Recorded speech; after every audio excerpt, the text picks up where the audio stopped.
Quick and ఈజీగా అలాగే చాలా చాలా టేస్టీగా ఉండే క్యాప్సికమ్ ఎగ్ పొరిట ఎలా చేయాలో చూద్దామా?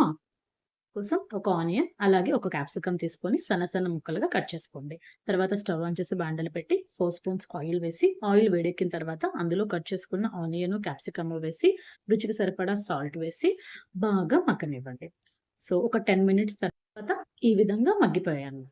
ఈ స్టేజ్‌లో మనం చిటికెడు పసుపు పొడి, జీలకర్ర పొడి, అలాగే ధనియాల కూడా వేసుకొని బాగా మిక్స్ చేయండి.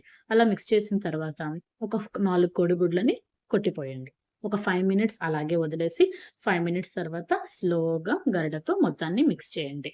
మొత్తాన్ని మిక్స్ చేసి ఎగ్ పొరటులాగా చేసేసుకోవడమే. ఒక 10 మినిట్స్‌కి ఈ విధంగా ఎగ్ పొరటు రెడీ అయిపోతుంది. చూసారు కదా! చాలా క్విక్ అండ్ ఈజీ అండ్ చాలా టేస్టీగా కూడా ఉంటుంది. ఇంకేముంది వేడి వేడిగా సర్వింగ్ బౌల్‌లో తీసుకొని సర్వ్ చేసుకున్నామంటే టేస్టీ టేస్టీ ఎగ్ పొరటు రెడీ. ఈ వీడియో మీకు నచ్చినట్లయితే లైక్ చేయండి. అలాగే ఎలా ఉందో కామెంట్ చేయండి. నా ఛానెల్‌ని మాత్రం